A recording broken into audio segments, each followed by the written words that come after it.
Mes amis, la Bible nous enseigne d'avoir plein d'affection pour ceux qui nous enseignent sa parole. Et c'est avec un cœur plein d'affection que je vous présente un bon ami à nous. C'est un pasteur de Carlinsville, c'est Simon Bélanger. Bonjour Simon. Bonjour Caro. Comment ça va aujourd'hui? Ça va bien. La vie va bien quand on a le Seigneur dans notre vie, hein? Oui, ça va bien. J'aimerais que tu nous racontes ce qui est arrivé dans ta vie pour que Dieu se fasse connaître à toi. Mais vois-tu, j'ai grandi pas mal comme la majorité des Québécois avec la religion traditionnelle, mais déjà dans ma jeunesse, il y a un aspect où je voyais pas le changement. Il y avait une profonde aspiration dans mon cœur et une profonde aspiration à la liberté aussi. Et je voyais pas que ce que j'apprenais de Dieu changeait ma vie d'une manière ou d'une autre.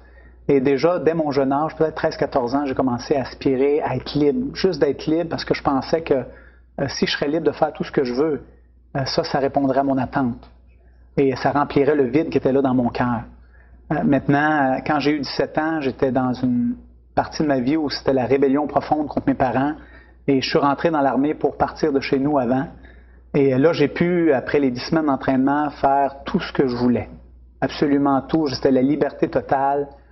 Et j'ai appris à l'époque, où je réalise aujourd'hui quelque chose que je ne comprenais pas à l'époque. La Bible mentionne un aspect qui s'appelle la séduction du péché. Et à l'époque, dans tout ce que j'ai fait, dans tout ce que j'ai essayé, il y a eu cette réalité-là où c'était très attirant, très tentant, mais une fois qu'on était dedans, combien c'était sèche pour le cœur, combien c'était désillusion, décevant. Et après peut-être une année et demie de cette vie-là, j'étais rendu désespéré, je me demandais si je ne vais pas mettre fin à ma vie. Tu n'avais pas vraiment trouvé la liberté, je pense. Oh non, non, c'était la liberté des actions, mais pas la liberté des conséquences qui venaient avec. Et ça, on n'est jamais libre. Alors, j'ai continué à faire cette vie-là pendant un bon bout de temps, mais j'étais vraiment désespéré. Et un de mes amis avec qui j'avais grandi une bonne partie de ma jeunesse, je suis allé le retrouver à un moment donné, une après-midi, avant de changer de place à la base militaire. Et lui, il était rayonnant. Vraiment, sa vie était transformée. Il y avait une joie, une paix que je ne m'expliquais pas dans sa vie. Et tout ce qu'il m'a dit, il m'a résumé finalement en me disant, Simon, je sais que j'étais pécheur, que j'ai réalisé que j'étais perdu à cause de mes péchés. Et Jésus est venu me sauver. Alors ça, c'était assez traumatisant pour moi d'entendre ça. Ce que j'entendais, c'était je vais être obligé d'abandonner tout ce que j'aime et je ne savais pas à quoi m'en tenir avec ça. Alors, il m'a demandé avant de partir de faire une promesse, de lui demander juste demander à Dieu si c'était vrai ce que j'avais entendu. Alors, je suis reparti pour la base militaire, puis en m'en allant, j'ai dit à Dieu, si c'est vrai cette histoire-là, montre-moi. Et Dieu a commencé à se révéler d'une façon tellement claire.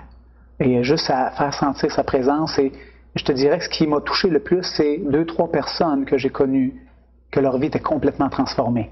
Et ça m'a touché. C'était pas juste des paroles, c'était pas une religion, mais c'était une relation avec le Seigneur Jésus.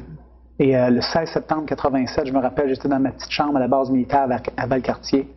Et je me suis mis à genoux. C'était clair pour moi que j'étais pécheur, que je méritais le jugement de Dieu.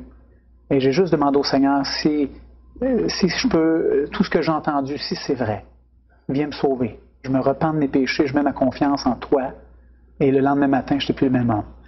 J'étais complètement chamboulé, transformé. Même les plus proches de moi voyaient la différence déjà. Tu es devenu un soldat de Jésus-Christ, finalement. Oui, alors j'ai changé d'armée.